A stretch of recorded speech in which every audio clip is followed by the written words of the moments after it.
Welcome to the ID10T podcast number 936. I think we should just jump right into the community corkboard. Is that agreeable to you, Katie Levine? Yeah, we got two cool things. And what do we got? So they are both runs for charity. Okay. So the first one is the Enormous Elephant Run. That will be taking place in Griffith Park in LA, Saturday, March 10th.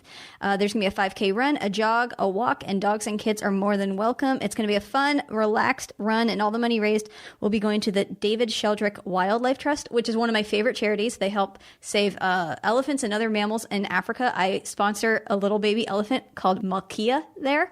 Wow, I had no idea. That's fantastic. Yeah, it's a lot of fun. You have a baby elephant, technically. Well, anyone can sponsor. They have a bunch, and they send you updates. So they'll send pictures of her and be like, "This is where she was today, and this is what she was doing." Is she holding a note in her trunk that says "Hi, Katie"? Yeah, I wish it would make my life. Yeah, maybe we'll do. Virtual runners are also welcome if you aren't able to make the actual race. And so for more info or to register, visit enormouselephant.run.com. The second is the 5K to rebuild wine country on Sunday, March 11th at Napa Valley College. You can come run, walk, or jog, and after join in wine tasting in a family-friendly festival. Or if you don't want to race and you just want wine, you can do that too. And virtual runners are welcome if you don't live in the area or can't make the race and still want to help. All money raised will benefit Habitat for Humanity of Sonoma County and will help rebuild homes and provide aid to those who lost their houses during the fires. For more information or to register, visit runtorebuildwinecountry.org. Hey, the corkboard's got the runs. Hey, because diarrhea. This episode is Duncan Jones, who is a pal of mine, who's just the sweetest guy and such a great director. He's great. And he has a new movie out called Mute, which is on Netflix. It is available now. When we recorded the podcast, it was like a day or two away from coming out. But now Mute is absolutely out. You should see it. Alexander Skarsgård is in it. It has a great cast. There's a lot of really great... Paul Rudd, Justin Theroux. It's fantastic. But Duncan's a great guy. And I think this is his third time on the podcast. I think it was his second. Second? He wasn't on a third? I thought he was on 3 times. Boy, if there was only some way we could check, there's just no way. So this is only his second time on the podcast. Yeah, I believe so. Oh, wow. Yeah, he came out, I think he was, he was on right before Warcraft came out. Yeah. So now he's on for Mute. Anyway, he's great. His Twitter handle is @manmademoon. He is, because he did the movie Moon with Sam Rockwell, which is also a great movie. So support him and love him, as I do. This episode also brought to you by Squarespace. The future is coming, whether you want it to or not. You have no control over that. You're not a Time Lord. With Squarespace, you can make it brighter, turn your cool ideas into a new website, showcase your work, blog or publish your content if you want to, sell products and services of all kinds, announce an upcoming event if you want to, or even a special project. Okay, Squarespace is going to do this by giving you beautiful templates created by world-class designers, powerful e-commerce. You can customize the look and the feel and the settings of stuff. You can optimize. Everything is optimized right out of the box. And it's a new way to buy domains and choose from over 200 extensions and analytics that help you grow in real time. There's free and secure hosting, nothing to patch or upgrade, and 24/7 award-winning customer support. Make it stand out. Stand out with a beautiful website. Check out squarespace.com for a free trial. When you're ready to launch, use the offer code ID10T to save 10% off your first purchase of a website or domain. Also, this episode is brought to you by Masterclass, which, Katie, I am very excited about my new Masterclass membership. Yep. I knew you would be. It is insane, the people that did these Masterclasses. So basically, it's an online, there's like an online course structure to it, and it's taught by the tops in the fields of any number of things that you want to learn. I mean, I saw Annie Leibovitz for photography, Aaron Sorkin amazing. For writing, Steve Martin for comedy, which is the first one that I'm going to get into, cooking techniques from Thomas Keller, Martin Scorsese, Helen Mirren. I mean, it is insane. They have Steph Curry teaching you basketball. Yeah, and then it looks like there's a little community in there where you can connect with other people. So they have a new all-access pass, which allows you to unlock every class from over 30 masters, all for the price of 2. Learn it. Do it. You can do anything with your free time that you want. So why not learn how to do something, master something, be taught by masters. Now, ID10T podcast listeners can get the all-access pass at masterclass.com/ID10T. Learn from the best in the world at masterclass.com/ID10T. So I highly recommend this this course program. And now let's do the ID10T podcast number 936 with Mr. Duncan Jones as Miss Katie Levine rolls the thing. Initiating. Mumford. I tried. And Sons. 90s indie movie, Mumford. Oh, Mumford, the movie Mumford. Yeah, the movie was great. Was that 90s? Yeah, I think it was in 99 or something. Holy shit. Guys, time time is just rapidly escaping our grasp. I'd say it keeps on slipping. Slipping? Yeah. Into the future. Mm-hmm. Okay. Waits for no man. Duncan Jones, welcome back to the podcast. Is this your third time on the podcast? My 18th time. This is your on the 18th podcast. time on the podcast. You're technically a co-host of the podcast at this point. Yeah, you've been here more than me. You're We've done this honoring before. It's been here more than Matt, that's for sure. That's true. Yeah. I don't even know where Matt is right now. Who cares? Somewhere in the glove. Yeah. Talk shit about your friend. That's not shit. That's just saying who cares. I'm wondering who cares. You know, I like you igniting the chemistry that you guys had when the podcast first started 8 years ago. Yeah, it is tough. It is tough to keep that going. That fake hate. Get to see him, yeah. If you care about what happened to Matt, send us an email. Yeah. Who cares? It's like the worst campaign. Who cares? And it's like, no, we're saying who cares? People should care. Text fuck Matt to 898-9898. Don't text that. Standard text. That might be a thing. Like, don't text that. I don't know. I might have heard that. I don't know if I'm remembering that number There's a hashtag or if I now. invented that number. Yeah. I'm not 100% sure. Myra 2012. Myra, but it's good to see you. It's very good to see you. You too. I did get to see Mute the other night. It's fantastic. And what's great about it is, first of all, you got a Skarsgård in there. I did. You got a Rudd in there. Yeah. I didn't even recognize Justin Theroux until like With the Owen Wilson wig? Yes.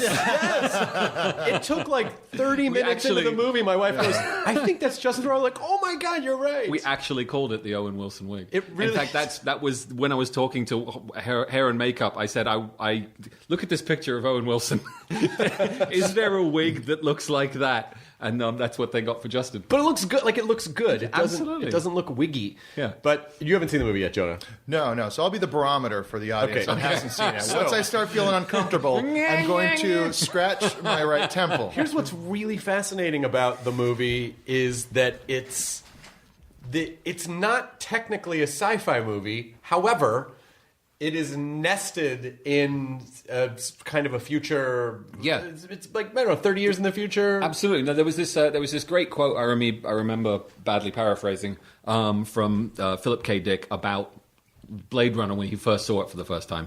And he said, you haven't made a science fiction film, you've made a futurist film. Right. And that's kind of, it's always sort of tickled in the back of my mind that, there is a lot of science fiction films being made these days, but I kind of like the idea of futurist films using the future almost as a location. Right. So it's kind of it's a thriller, it's a noir thriller. It just happens to take place in this place called the future of Berlin. Right, but the plot does not really have anything to do with the time period. It just is the setting. There are elements that affect it Right. because of the sort of the nature of the plot, but you're right. There is no kind of a technology which is required, which is kind of what the basis of the whole film is. It's not that kind of movie. Okay, so just without getting too spoilery, Yeah. just some context. In your mind, as the man who created this world, Yeah. what has happened in the world where it feels like something very military has happened, and there's some type of something has happened 30 years in the future, Yeah. and Berlin is kind of its own thing, and there are Americans in Berlin, but it seems like some people are trying to get out. Well, it's kind of where the world is right now, but just pushed a little further. I mean, 2000, I think 15, 16, Angela Merkel, the leader of Germany, was criticized by a lot of Germans, especially those on the kind of right side of the politics, for allowing too many immigrants to come into the country. In fact, 1 million immigrants came to the country in that year. And in my kind of futurizing of Berlin, my idea was that there was a kind of quite a shift to the right off the back of that. And the politicians of the right wing basically said, we want to invite all those of any kind of Germanic ancestry, anyone who considers themselves to be pure or true Germans, to come back to the homeland, bring back your traditions, bring back, what makes you real Germans. And various communities, including some segments of the Amish community, Right. come back to Europe, back to Switzerland and to Germany and to that part of Europe, and kind of now you end up with this Amish community that's back in Germany, and that's kind of where Leo, our hero, comes from. Yeah, and again, it's really fascinating to hear that backstory, but it is not it's not part of the central plot per se. It's just setting. It's just backstory that's just and setting. where we are. Yeah, and so I like to imagine, because Alexander Skarsgård is mute in the film, as is the title, Mute. Yeah. That you still made him audition and just made him walk around the room and pick things up, and I'm sure you just offered it to him. Tell me a story from your childhood without words. No words, with 0 words, and there was a lot of scribbling involved. but he was really great. I mean, No, he was.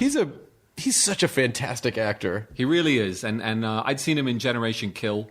Where he was a very different role, but I couldn't help thinking, wow, this guy's really both intense and talented and tall. He's very tall. He's incredibly tall. He's very tall, and for this role, I needed a tall man who was very talented at acting.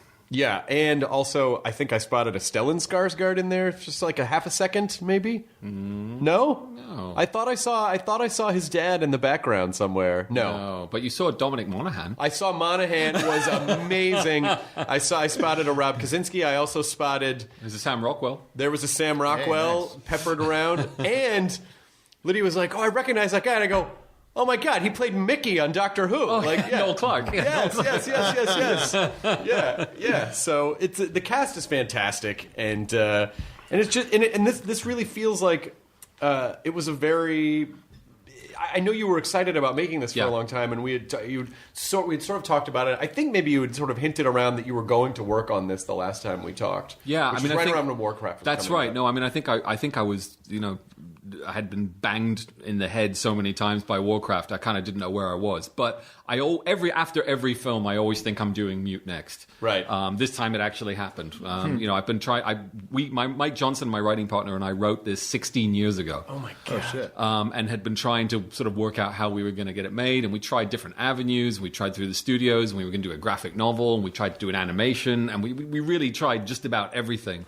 And it finally came together because of the mighty Netflix, who decided that as dark and weird as the subject matter was, there was enough interesting ideas, and I'd managed to put this really kind of unique and great cast together that they would take a shot on it. God, it's so. That's amazing. I mean, I really kind of want to deep dive a little bit and talk about the 16-year idea, because I often complain about how long television takes, but film is like by an order of magnitude over television in terms of how long something can percolate, how many stops and starts. So how, and this is for people listening who might think, oh, no one's ever going to make this idea that I have. Yeah.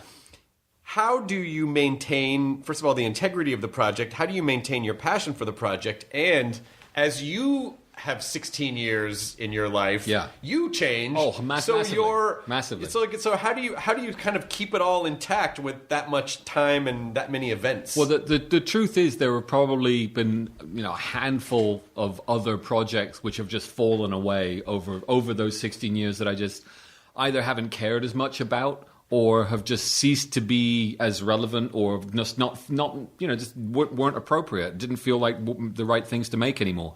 But this one always did, and I think when you write, and I'm sure you know this, coming up with something which at least feels to you to be an original idea is kind of rare treasure. Right. And if you really, for me at least, there was something about Mute that felt really unique. And the more time that passed, the more I felt like nothing else was coming out that was like it, which kind of just reinforced that idea that actually there's something kind of special about this. On a personal level also, there were subtext to the story which actually just became more and more personal to me as time went on. Parenthood kind of runs through this films in different guises. I became a parent. My dad died, then the woman who raised me died. So it's just over the last few years, it just became more and more, there is a way to tell this story which is going to be both hopefully entertaining for an audience, but also a personal tribute to the people who affected me growing up. And it's incredible that you all these events took place that it just sort of, you were in the right place to tell the story in this way. It would have been 16 years ago. It probably would have been. It would have been terrible. It would have been. It would have been a really bad. It would have been a kind of a crummy film. Not that it's not obviously not that it's good when we lose I would people. have been the mute guy, and my roommates would have been Cactus and Duck. Like all of the future hover cars. You'd just be like your hands going. Me in a Matchbox car. And again, obviously not as someone who's actually everyone here has lost a dad, but the idea that that you're able to they're with the socks. Yeah, the socks and the dads are all. The lost socks and the dads are all together. So where all the dads are, there's like a billion right socks. Yeah.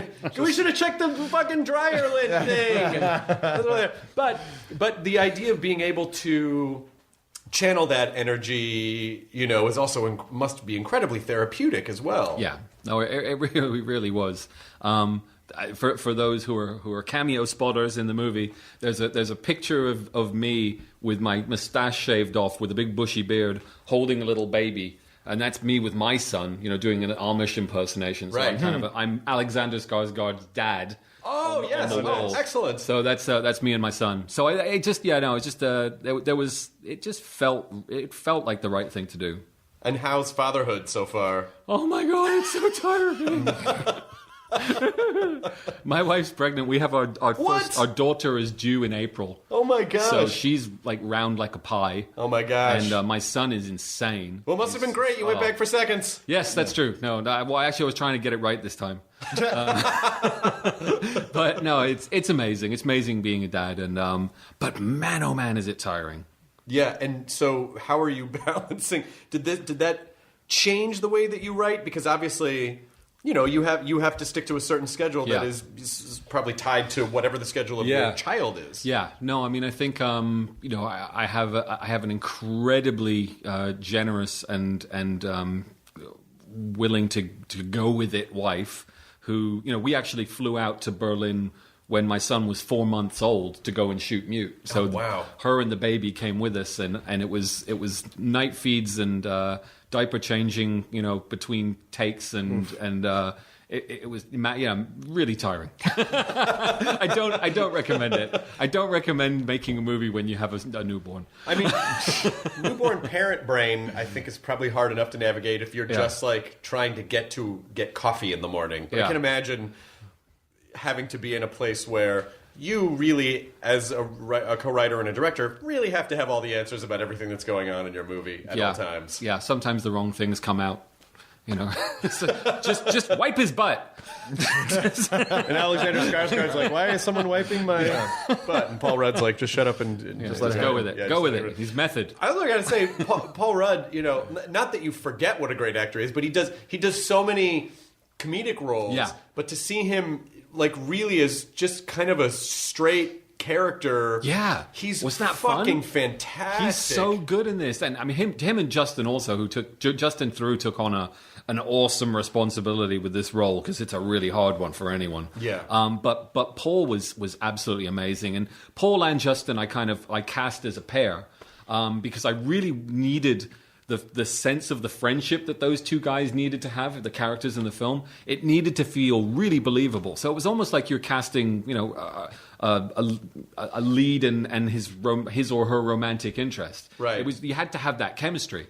But they're both so smart and so funny, and they're both writers in their own right. And they knew what I wanted, which was basically, I wanted Elliot Gould and Donald Sutherland back when they did MASH. Right. And I wanted those guys, but, I had to do Justin Theroux and Paul Rudd. Is that why you had the facial and the Hawaiian hair? shirts. Oh, that's so great. Fantastic. That's amazing. And if you watch it again and you listen, you'll actually hear some lines from MASH, kind of just sort of, slightly paraphrased that Paul, riffs off in the movie. That's amazing. That is terrific. I mean, and that is, again, for anyone who's creating anything, it's sort of the DNA of what inspires us are things that we are just tucked in our head, for years and years and years, that you can pay homage to, the tribute to, and if no one ever noticed, it still works. It still works. Absolutely. No, it's there for the geeks like us, but it's I fell in love with MASH when I was a kid, and it's still my favorite comedy. I mean, it's my absolute favorite comedy. But the beauty of Trapper John and Hawkeye Pierce is that as funny as and as engaging and as fun as those two guys are to watch, you can't help but think, wow, they're kind of mean. Those are some mean people. But you excuse it because they're in war. Of course. And so you're but like, take them out of war and make them just a little bit meaner. And that's Cactus and Duck. I don't know if you got this in England where you were, but MASH had some interesting spin-offs. And there was a spin-off called Trapper John MD that was just a straight-ahead dramatic medical procedural. That's right, yeah. Did they use the same actor for the TV show? No, it was just... No, it was like they used a guy named Pernell Roberts, just like this like bald dude with a beard. And it had nothing to do with MASH. I don't think they ever referenced MASH. It was weird. The show was just called Trapper John MD. It was a huge hit, and it was just a fucking procedural medical drama. That was literally it. Not a hint of comedy. The theme song was "Suicide is Painful." It was like just little tweaks. Well played. There you go. Really well played. We should do a radar show. Right? Oh. And he just says everything before anyone says it to him. Yes. So the dialogue is just him talking for everyone. I'm actually surprised there was never a Klinger spinoff. Yeah, that would work. Klinger seemed like you would need a Klinger. Was Klinger in the movie? Was he in the movie? Was there a Klinger in the movie, or did they add him for the TV show? You're talking about MASH. You're not talking about Mute. I'm not talking about Mute. Did you add Klinger? Although there is... yeah, you're totally right. There is Sheehan. Yes. Who's absolutely amazing as this character, Luba. I don't want to spoil that, though. No, I don't want to spoil that either, but there is a Jessica Rabbit cameo. Yes, that I definitely caught. The Jessica Rabbit cameo, I definitely caught. People are like, what the hell is this movie they're talking about? No, but that's, on such a great level, it's just those little unspoken touches that even if someone didn't know that was a Jessica Rabbit reference, there's something about it that just sort of rings something of substance, even if someone doesn't know exactly what it is. Yeah. And also just the idea that you get to make this thing and essentially just populate it with your friends too. It's like, hey, I got a thing for you, because again, Don McMonahan his cameo was pretty crazy, fantastic, and he flew in. Shot with us for a few hours and then flew out the next morning. Oh, so, really? Yeah, and he'd just come from one of these crazy retreats out in South America or something where he'd been eating nothing but maggots or something. I don't know what he was doing. Stories like that. Cleaning his soul. And he arrived and we stuck him in this amazing makeup and wardrobe and put him in a room with a bunch of with sex robots and told him to act. Which definitely, the one thing I was actually going to send you You need that sex robot for this house. We need a sex robot for this this house. house. The corners of the room. You know what? I'm just going to put a fleshlight in the Dalek. Just like in the stalk, just in the eye stalk. Put a fleshlight in the eye stalk. What are you doing? Spit take. Yeah, but also. You introduced this idea that not only is fascinating to me, but I definitely see as futurism really takes hold. And this isn't a spoiler, but it's just a fun touch. But robo-strippers are, it's such a brilliant touch because when you see it, you go, oh my God, I totally could. Absolutely. I mean, we actually tried originally to build it practically. Because we thought, well, what is it really, other than like one of those toys where you stick your thumb and it's underneath it and all the limbs go limp. It's like a giant one of those spinning. Yeah. So we it didn't work out well. I would love to see the camera that tests for that. They're going to get a thumb big enough to push out. The stripper bot. But so we ended up using CG for that. But after we finished the film, we saw there was an article about one that has actually been developed. So there is a real version of that now. I am surprised that it's not more. Yeah. I think that's what's going to cause the robot uprising. I think it's like we're using being demeaned. Yes, we're demeaning them, or we have a robot toilet in the house, where it lights up and it has the little water thing, and eventually the robots are going to be like, enough is enough. Like with the AI, would be cruel. Giving that sentience, exactly. That's the meanest Asimov story I've ever heard of. I know, but I just need the robot to know that I'm shitting into it. I just need it to know. I just want it to react. Is that so wrong? They've been programmed to like it. Come on. I did not have a choice. But yeah, then it becomes Westworld. Then it ultimately just becomes becomes Westworld. But do you is this a genre that will you continue this type of storytelling where you're this kind of futurism storytelling, or was this just I've got one more in the bag that I really want to make, which basically complete the 3-part anthology between Moon, Mute, and this third film, and it's more action based. It's kind of a bigger film, and that would kind of close it out. And then I do want to do some other things that are maybe not quite so much sci-fi. Yeah, but we'll see.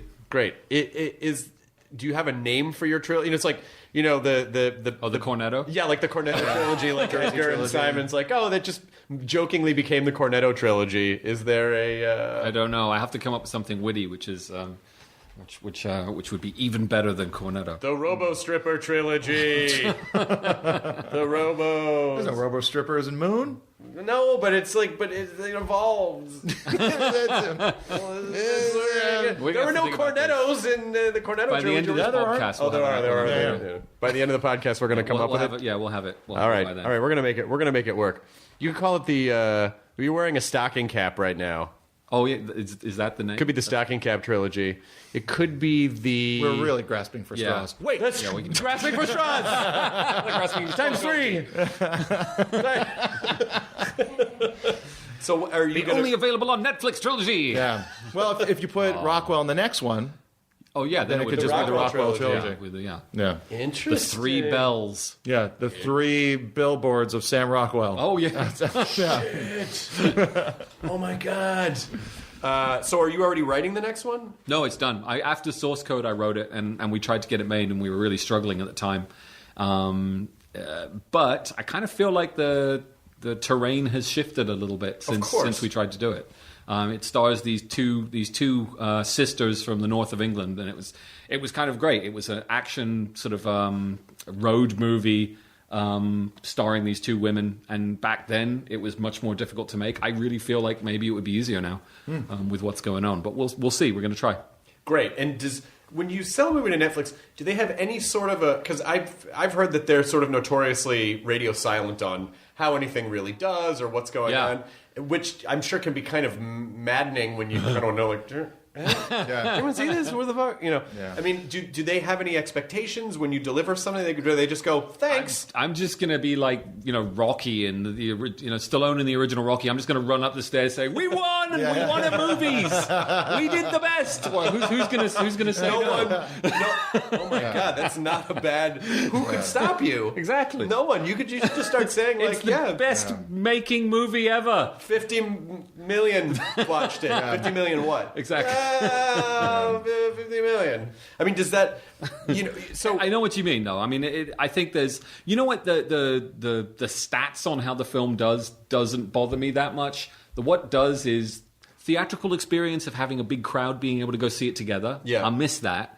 But it's fair enough. It's I got to make the movie. I wouldn't have got to make it otherwise. But weren't they going to do and something? no DVDs, no Blu-rays. That kills me. Yeah, no commentary. You can't own a movie and put it on your shelf. Oh shit, that drives me crazy. That's what I hate. I like that idea of just like having a thing. But we got around that one. Oh, you did? We've started telling fans. Or I've started requesting from fans to actually make fake DVD covers. So if you have your own, you have your own case, you put your own cover in there, and then you've got your own version of Mute on the shelf, and if you want to watch it, you just go on Netflix. Oh, that's fantastic. Yeah. It's an empty case with a download code for Netflix, basically. Yeah. But I heard that Netflix, and they did it for when the weekend Mystery Science Theater came out, that they were playing the first episode in iPic theaters. And I'm not sure if that's something they were going to continue to do, where they would do one weekend where you could go to an iPic. We've got I think it's an iPic as well. I think it's one theater here in LA. Yeah, that's the one in Pasadena or something like that. Yeah, and then we've got in the UK, actually, they've got a whole chain. There's a place called the Curzon, and it's very nice theaters, and they're going to be playing it in the UK at all the Curzons. I think Netflix has a deal with them. Yeah, they should do that more, at least for a weekend. That would be nice. Yeah. I'd love to hear about this, because the juxtaposition of the 2 films that you made back to back are so, I would imagine, wildly different experiences. It's a good double feature, though, I think. Yeah, well, I think it would be. So you make this this big budget film for a studio that's going into theaters, and then you make this movie for Netflix, which again, as we said. Oh, you mean that one? Sorry. Yeah. Okay. Yeah. Or did you? I thought you meant Moon and Mute, which would be a great double feature. That would be a great double feature. But you're talking about. I'm talking about Warcraft and then this, where Warcraft. I imagine. There's a ton of pressure. Like, people care about box office, and I got to do this, and everyone's paying attention. Yeah. And the Netflix thing. What about the toys? Yeah, exactly. What about the toys? You got to redesign the character. The plastic won't make it. Can't. And also with Warcraft, you're also. You have a tremendous responsibility to the Blizzard community as well. The world of Warcraft. And that's right, if you will. And this Alliance, Horde, Alliance, you never pick a side, right? Yeah, I was Horde. Okay. So you and then Mute, which is it's totally your own thing. It's a totally invented thing, not based on anything else. Yeah. So what were some of the differences and pros and cons of both of those experiences? Well, I mean, there is. I don't know. Warcraft was 3.5 years of a lot of stress and fighting. There was just because of the sheer mass of different parties who all had a completely justifiable right to have input and say into what it was we were making. But there were too many of them, and there were too many different perspectives. We started the film when Legendary was at Warner Brothers. As we began the film, they left Warner Brothers and moved to Universal. Then they got bought out by Wanda, this Chinese company. Right. We lost a bunch of executives and producers while we were making the film. At all the time, Blizzard is sort of saying what they needed the film to be because the game makes over $1 billion a year for them. So the movie is small potatoes. I mean, it's crazy. Yeah, it was a very difficult juggling act to keep everyone happy, and I'm both myself and Chris Metzen, I know, we're both proud of the film that we ended up making, and I think if anyone knew the what we went through to make it, I think everyone would be pretty impressed. Yeah, I really do. I hosted BlizzCon again last year, and I just love that community. It's such a it's just such a wonderfully passionate and also I think for people who aren't as familiar with and they think of MMOs or whatever, they sort of go, isn't everyone like super mean and toxic? Like, yeah, those people are out there. But the people who show up to BlizzCon, they're really good. You really see such greatness in the community and the cosplay and just the level of detail and the passion of it. It's a really great event. I really love it. It's fantastic. I love BlizzCon. I was obviously going a lot in the build up to Warcraft, but and I haven't been since. But not because I didn't want to, just because life got busy. But I would really like to go back and try and sneak in a little bit and just kind of experience it back as I did when I was just playing Warcraft. I heard that for the real geeks out there, Warcraft 3, the real-time strategy game, I heard that they might actually be revamping that right now. So interesting. That's news on the interweb. Interesting. Yeah, I know. Hot scoop. Well, I know that they, last year didn't they announce they were firing up an old server, like an old Oh, really? Warcraft? Oh, I didn't. Oh, that's nice. Yeah. But what Chris was going earlier, just like going from such a so many eyes on a thing to, and it reminds me kind of when I can't remember the director's name offhand, but he went from doing Pete's Dragon, then right the week after he started shooting A Ghost Story. Oh yeah, and he just wanted to kind of go he's like this thing everyone's paying attention to Pete's Dragon. I just want to go and make this movie now. It was definitely a palate cleanser. I mean, I think going from that Warcraft experience and the studio politics of it to this film, which I already knew back to front in my head, and Netflix were willing to just let me go away and make it and never see me again until I delivered the film. That was an amazing, it almost felt like two different jobs, as far as what filmmaking. That feels like it could be scary though too, because I always feel like I need just a little bit of direction from what is it that you because then it just feels Are you burdened by infinite choice where you could literally do anything you want? So how do you know? No, because you've already agreed to the script. You've already nailed down the budget. So you've agreed to the budget. Right. You've agreed on cast. So really, it's just that's kind of your job. Is at that point as a writer director, I'm going to deliver the film which we've all been discussing, and you're going to give me the money to do it, and you trust me to go do that. So that's what I do. Did it feel more akin to Moon in that way? Very much so. Yeah. No, it was really nice to sort of go back to that experience of me and just the core people making the film being the ones calling the shots and making the decisions. Yeah. Do you think you'd want to go back to making a massive budget theatrical movie again, or does this feel nice? I don't know. I think for the right project, I would do it. I feel like I'm a hell of a lot wiser now than I was, before I started Warcraft. Right. I mean, I'd done Source Code, which was kind of a halfway house because it was a smaller studio and Mark Gordon's company, and it's kind of and Jake Gyllenhaal was a big star, and I was working with him, and I kind of got a sense of it, and that one kind of worked pretty well, kind of the way I was hoping it would work. And then Warcraft was a very different experience, but I kind of feel like Warcraft is probably as bad as it can get as far as the politics of it. Sure. And I kind of feel like under the right conditions, it wouldn't necessarily be like that, and maybe it could be more like the Source Code experience. Right. If you would you think, oh, hey, it'd be fun to do a Star Wars film in the Star Wars universe or a Marvel film? Or... I don't think I'd want to do a Star Wars, and I didn't grow up with Marvel and DC quite as much as I'm not American. Right. So what? 2000. How the fuck did you get in here? I thought they put a wall out there. Chris, why are you bringing this trash in here? I don't know. I thought he was your friend. No. Shit. I'm sorry. Just wait. Didn't you say you went to college in Ohio? Hit that ice button. Jesus Christ. They just smash through the windows. Duncan just disappears. What the fuck? Enjoy your burrito. And that's right there. That's fucked up. But this isn't a podcast at all. No, this is just going straight to the immigration. So you didn't. So, 2000 AD is what I was going to say. There's this amazing. You probably are familiar with it, but there's this. British comic book sort of compendium anthology called 2000 AD, where the character Judge Dredd came from. Mm-hmm. There's a bunch of other amazing characters from that comic which have never seen the light of day as far as film or TV goes. The trick is obviously how do you get one of those made when no one's heard of the characters, but no one had...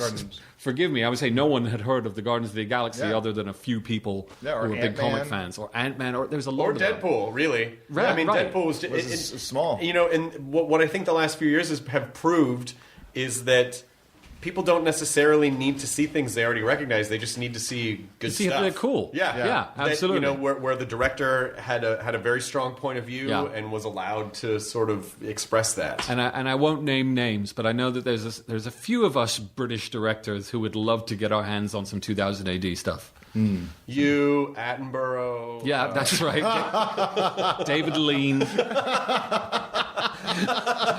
Hitchcock. Charlie Chaplin. There's a lot of us. I bet Hitchcock would make a fucking amazing superhero movie. Fact, and if he were still alive, I'll bet he would do. If he just magically were still alive, I'll bet he would do it because. It seems. Well, he made Psycho because it was a best-selling book, right? Right. And he wanted to make something that wasn't so highbrow. He just wanted to make something for the audience as much as possible. Yeah. Yeah, and this idea that because again, I was talking about it yesterday with someone where a horror the horror genre just doesn't really get a lot of love. Yeah. And of course, this year Get Out got nominated, but I do feel like the industry is quick to tack the word thriller on with stuff because it doesn't sound like horror because horror is like a dirty word. Yeah. But but there are a lot of examples of horror films that were beautiful pieces of art that should be celebrated in film. Is horror anything you'd ever want to do? I'm not sure. I mean, I guess Mute gets a little horrible at times. Sure. I mean, not horrible as in bad, horrible as in kind of gory and twisted. So I guess I don't mind making things like that. I don't know if I would want to seep myself into that as the entire reason for the film's being. Yeah. I don't know. I'd say Moon has when he finds out, when he sees the room full of him. That's a pretty horrifying moment. Yeah. Yeah, I don't know. I'm trying to cheer myself up these days. I'm trying to stay on the optimistic side of the track. No, you dig down deep and you make it hurt worse. Hate yourself. You would destroy everything that's good. Yeah. Ruin everyone around you. Make sure no one has a good time. I mean, again, it might be to do with fatherhood. It might be to be where I am in my life right now. But I really want to make something positive. Yeah. I would love to find a way. One of the films which it's not a criticism of the film itself, but of what I was expecting and hoping was Tomorrowland. Mm-hmm. I really was like, oh my God, they're going to make a kick-ass, optimistic, the world could be great movie, and that's what Tomorrowland's going to be. Right. And it was not. Yeah. It was the antithesis of that. And I still think, God, yeah, I would love to go see a movie where I'm coming out of it thinking, wow, wouldn't it be great if the world were like that? Right. Right. I'd love to see that movie. I think you could make that movie. You need to make that happen. I would like that. Honestly, that's where my head's at these days is how do I make a movie where you just feel totally excited and happy about the world and what it could be. So when you said you didn't want to make a Star Wars movie, is there a particular reason? It just that. No, New Hope. No, I'm doing a screening here in LA with a screening of Mute and a Q&A with Ryan Johnson tomorrow. Nice. So I want to talk to him as much as he's going to be asking me questions. I'm going to try and throw a few questions at him about Star Wars and why he chose to do it and what made him want to do a Star Wars movie, because I'm curious about that. Yeah, it seems like if someone just said, "Hey, do you want to do a Star Wars movie?"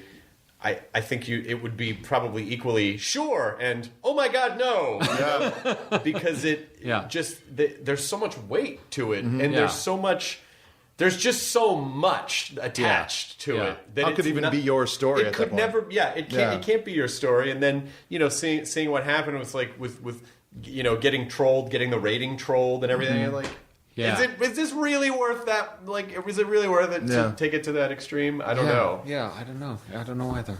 But I doubt that anyone's going to ever call to ask me to direct a Star Wars movie because I've never directed anything. So I feel like I'm safe. You never know. I feel like I'm safe from that. They're thinking outside the box all the time. That's true. And you are kind of taking over the planet, Chris. Yeah. I mean... And they asked that kid that was in the Andy Griffith Show to direct one of those. Yeah, so it's like, they'll ask anybody. Yeah. They'll ask anybody. That was nice. That was really nicely done. Thank you so much. That's really why I'm here. Hey, what's next? Potsy's gonna direct it. Hey, what's next? Fonzie's gonna make a Terminator movie? Hold on. Actually, hang on. He has the leather jacket. He already has leather jacket. These are good ideas. These are all good ideas. Take this out of the podcast. This is ours. Sorry, forgive me for being the dummy here, but Henry Winkler has directed quite a few things, right? I think a lot of TV, right? I think he's directed a lot of TV. So we could actually end up with more of the cast of Happy Days doing Star Wars movies. Very good point. That is not a bad idea. Ron Howard, by the way, like the fucking nicest guy in the world. Mm-hmm. He's so nice. Yeah. He was at a thing last night and he was taking a picture and I just said, "Do you mind if I photobomb you?" And he goes, "Sure, what do you want to do?" And I go, "Well, I'll just get behind you." He goes, "Okay." And he immediately understood what I was asking and just looked very seriously in the camera. And he had no ego or pretense about it. He had no. Yeah. He was just so nice. That's great. It makes me love him even more. Yeah. Well, I mean, you gotta be pretty cool if your brother's Clint Howard. I mean, come on. Do you think he makes an appearance in the Solo movie? Fucking better. Clint Howard has to be in every single Ron Howard movie. As a baby Wookiee or something? No. As just like a pilot guy that gets killed, maybe. I don't know. But wait a minute, though. Clint Howard was Chaka, right? In Land of the Lost. He was? That's the rumor. I thought... Katie, look that up. I feel like Clint Howard played Chaka, which... kind of a Wookiee. Kind of a Wookiee. But it's reptilian is Chaka. Chaka's reptilian. No. Chaka was like a hominid creature. What were the reptilian? Slee stacks. Yeah. Thanks for coming by for our conversation, Duncan. Did you get any of this stuff in England? Did you get Land of the Lost in England? It's fascinating to watch the way nerds will sometimes discuss things. If you listen carefully, you might be able to make out the odd word or two. See, your accent makes you an automatic narrator to any situation. Yeah. You can narrate. Just invite me in. You can narrate anything and everything. Do you ever thought about what? Did you find it? Looks like it's a rumor. Concrete information if it's real. God damn it. Come on, Internet.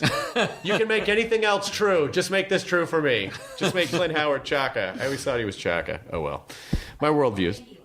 What? People said that, like I said, there's rumors. Oh, it's just insulting. That's all it is. Stop it. And what is truth anyway these days? Right? Well, we can say it. Make sure. Whatever you want it to Let's be. explore this idea because I have been thinking about it a lot. And it does kind of bend my mind when I think about the idea of truth and reality being so malleable and arbitrary in a day-to-day basis, and subjectivity is objectivity, and opinion is fact, and the internet being able to take you down algorithmically any hole and convince you that whatever you think is reality. So if that is the case, and reality is just this, a series of events that are plotted on the passage of time, and we experience those and perceive those, it almost feels to me like there are as many fucking realities as there are avatars. I think the problem is most of your day-to-day decisions don't really require you to have that many facts. No, they don't. So, if I have a cheeseburger today, I don't need to know who's, what country this is, or, who's president or anything like that.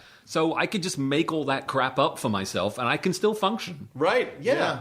But I think I do think that our brains are not evolved to handle the amount of information that we are throwing at it. Words hard. Thoughts not stay. Thoughts fall out. You make us strong.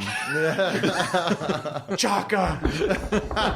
Clint Howard, Chaka. Yeah, but make it so. But it is. You son of a bitch. It's not even the same. But it is kind of it is scary in that sense that two people can have wildly different experiences around the same thing, and it's very difficult to even source what's real information anymore, or even if you go one or two layers deep on something, that still might not be not only the whole story or even the actual story. So and you can get lost in it really fast absolutely too. So you could see something, you could see footage of something, and you say, well, that happened, and someone will go, well, what actually happened? And it's like there's just a 17 blog posts about what actually happened. And you're just like, no, but I saw it. And then you start to second guess yourself. And then you put your head in the sand and just wait for it all to blow over.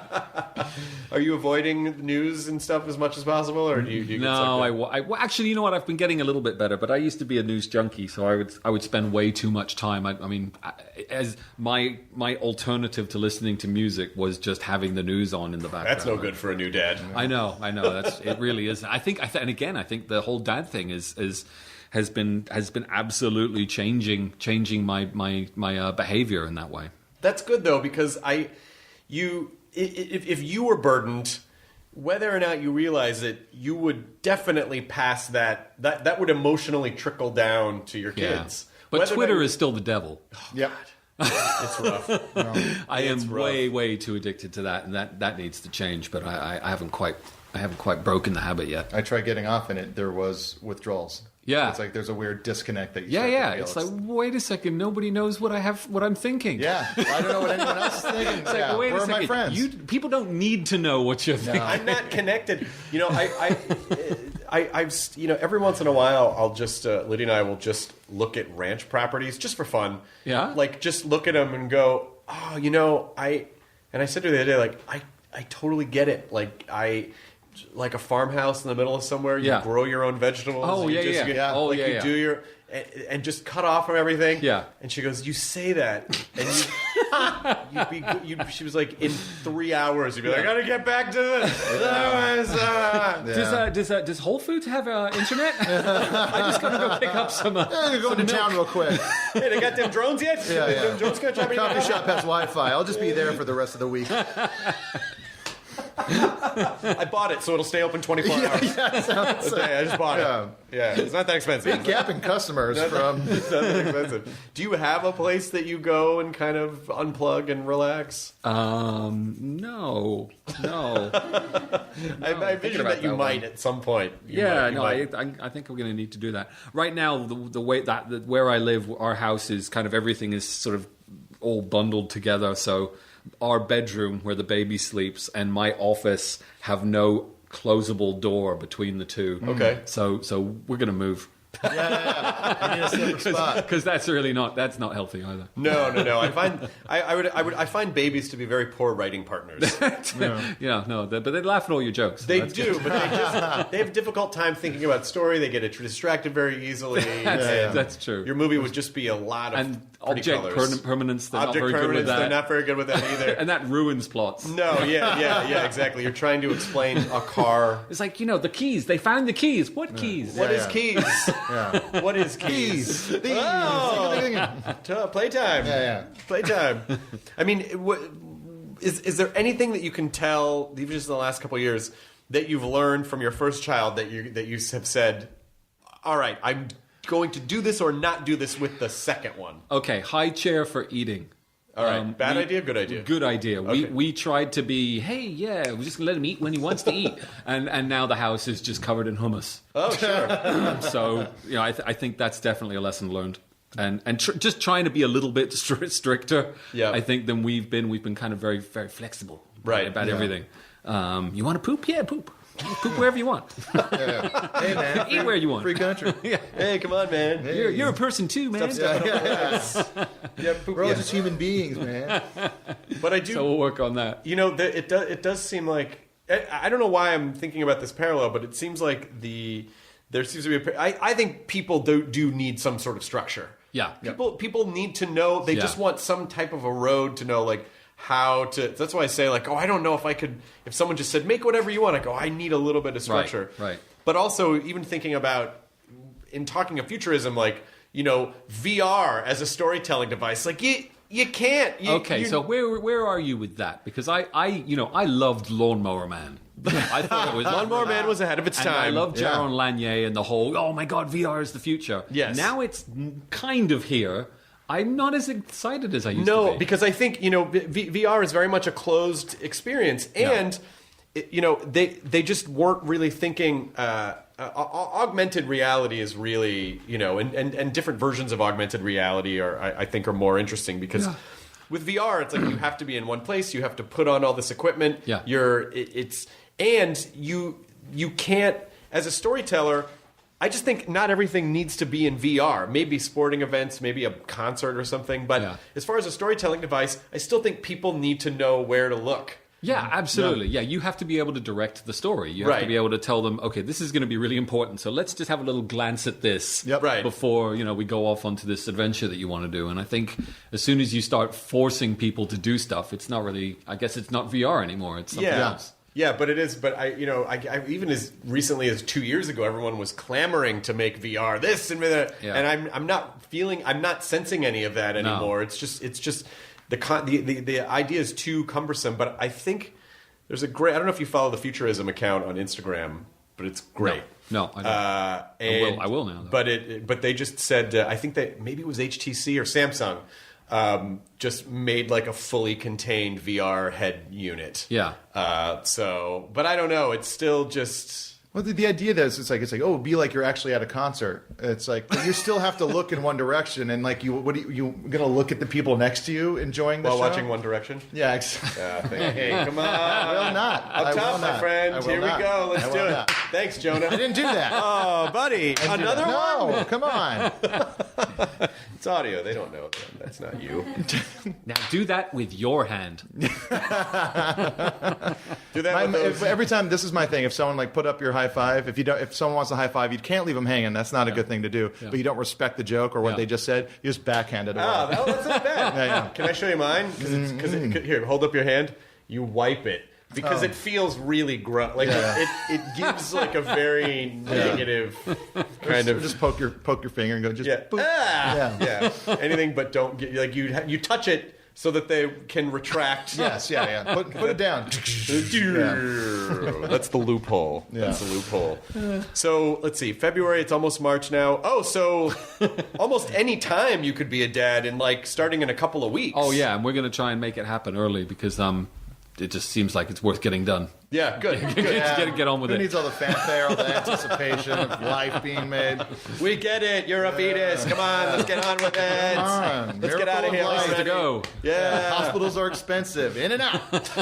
How much time will you need? But are you ready to sell this other project, or do you need any more time to percolate on? Well, I'm trying to make sure that whatever it is we do next, it will be based here where we're living, so that I can work somewhat from home. Yeah. I think that'll make a big difference. So, that's going to be a big deciding factor in whatever I do next. Are people shooting stuff in Los Angeles again?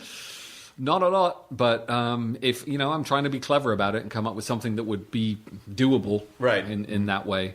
But I don't know. I haven't come up against the wall on that one yet. Is it that astronomically higher to shoot in Los Angeles? And if so, what is it that Well, there's no tax not many tax rebates. There's something called a lottery here. So there are some tax rebates, but only some people get them. Oh, Jesus. So it all seems a little... It's like the school system here. Right. Yeah. Right. So I don't know how that lottery is run.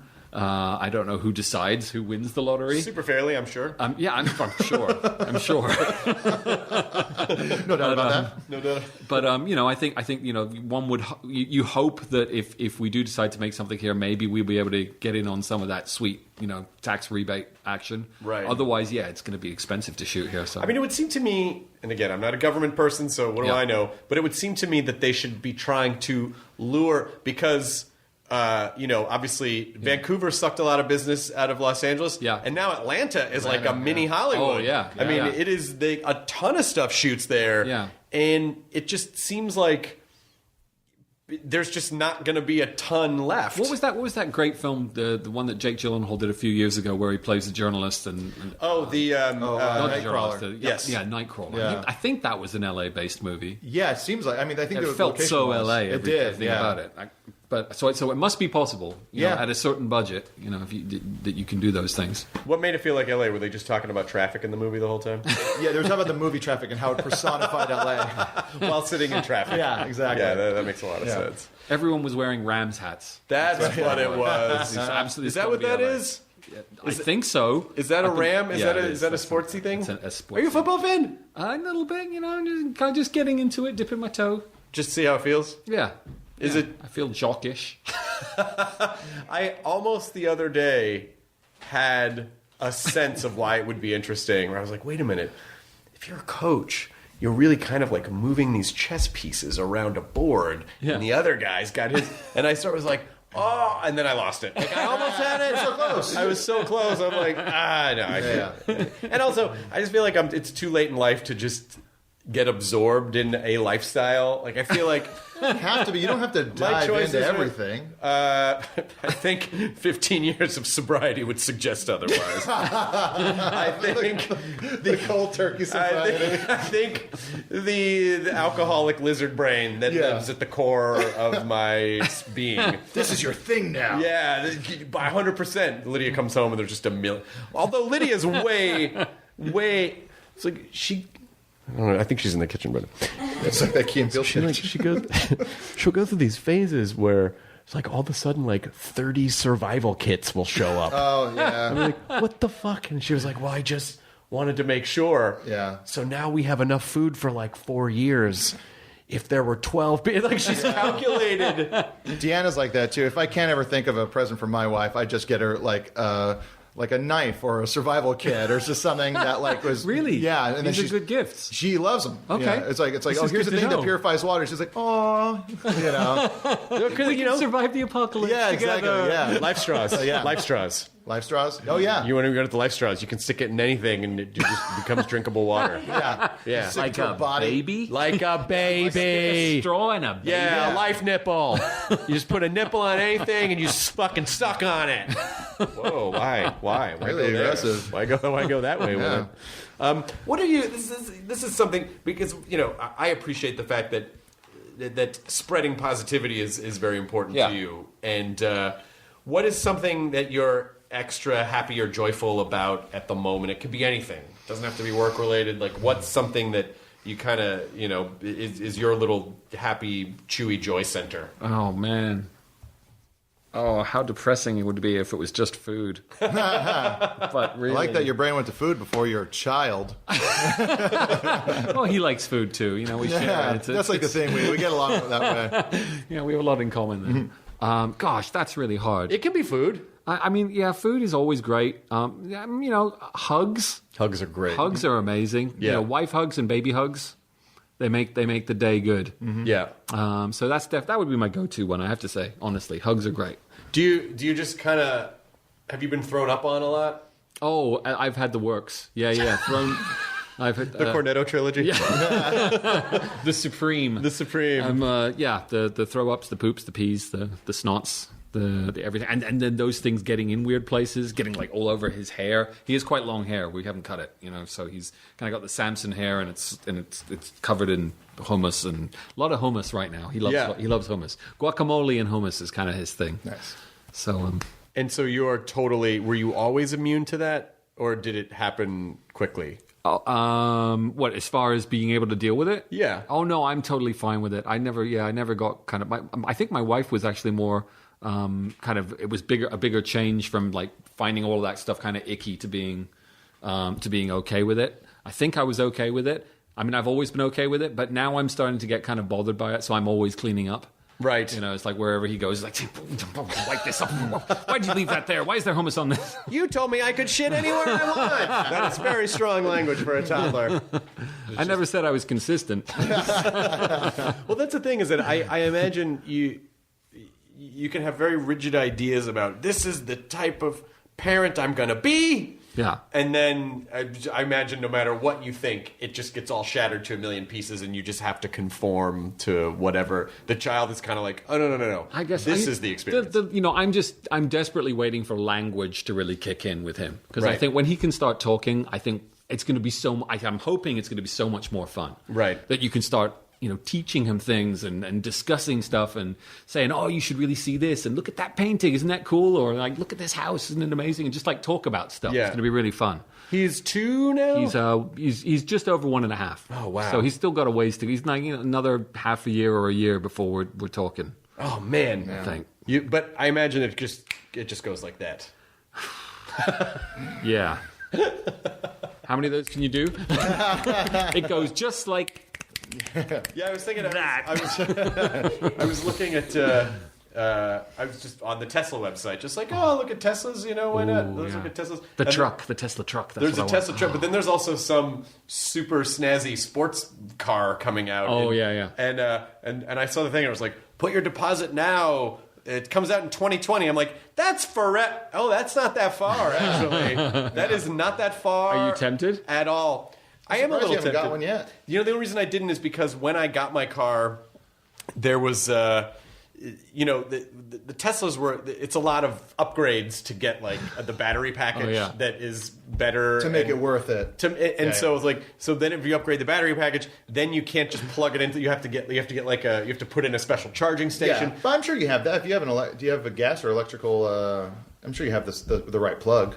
Well, we don't park in the garages here. That's right. But I'm just holding out that within the next couple of years, inductive charging mats. I can't. There's no reason besides technology that we do not have inductive charging mats for cars yet. I always thought like hot switching batteries would be a fast way to get your charges done, but I guess the batteries are a little huge. They're a little huge. Yes, you look slide inside, one out, and stick another one in. It's the base of your car. It'd be difficult to swap that out. Yeah, I'm still stressed all the time with my battery life, just because it's really random. Where sometimes I'll have it plugged in all night, and then I'll like start driving around and be like, yeah, it's 30 miles left. I'm so far from home. You can't just pull into a station. Yeah, then I have to look on an app and like go to like the zoo or somewhere in Glendale to charge up. Yeah, and then there's always some asshole that just plugged in. Yeah, fuck that guy for just being a guy who's in the same situation you are. In that situation, yeah, he is an asshole. I guess that's true. Yeah. But then it's like, or sometimes you'll plug in and someone will come and it's like, how much longer you got? And Oh, really? Do they do that? Yeah, and then I'll always lie and say, I got to drive to the west side, man. They go, I totally get it. Yeah. So it's a weird culture, the electric car plug-in people. So just the recharge efficiency, I think, we're just like a hair away from fast charging. And then once that happens, then I like you, I would be so stressed all the time that I was just going to run out of charge somewhere. You plan your day differently. It's like if I figured out a way to plug in because I park on the street outside of my house, and so I have like a cord running over like from the top of my fence over to a phone pole, and I go down the phone pole, and then I plug in like on the street. But it's like if I can't get that spot, if it's already taken, then I have to like make sure I have to look at my next day and go, okay, got to be here then. So I'll go to that one in Glendale, and then I'll walk and get coffee while it's charging. You kind of start to plan your day a bit differently. Bringing this back kind of full circle, have you guys ever watched the show Fully Charged online? No. God, it's great. You got to watch it. It's Crichton from Red Dwarf. Okay. Robert Llewellyn. He does this show, and it's all about what is the latest technology in electric cars or micro power generation. It's all just kind of clean energy stuff, focusing a lot on the cars, but also on other things. And it's amazing. It's a really good show, and it's just online, so you can get it on YouTube. I am totally in. He's got a Patreon for it, and it's terrific. There's normally like sometimes 2 episodes a week. What else are you watching that you like? Have you heard of the Game of the Thrones? So the Thrones are in some type of a match? It's a sport. It's another sports show. What are the Thrones playing? Is it, I guess Clue, watch song? that, but I'm trying to think of anything else. Halt and Catch Fire. I finally caught up with that. I sort of watched the first couple of seasons, then got too busy and finally caught up with the last couple of seasons of that. And I guess that's over now. I think it is. But that was great. I really enjoyed that. And Lee Pace, is that he's fantastic as well. I really liked him. Is it Lee Pace? I think it is Lee Pace. Okay. Yeah, big tall dude. Another tall dude. Yeah, you got a type. I do. You like the big tall dudes. Yeah, I think the big tall dudes. So when does? By the time this goes up next week, Mute. When does Mute go? When does it go live? 23rd. 23rd. So it's up right now. Today's 21st. Mute is up right now. Yes, you should definitely watch it. It's directed by Duncan, co-written by Duncan. You got a Skarsgård in there, and a bunch of amazing Paul Rudd and with a bunch mustache with a great mustache. Was it a real? Did he really grow? Yeah, he grew that. Holy shit! Yeah, he can do everything. He really can.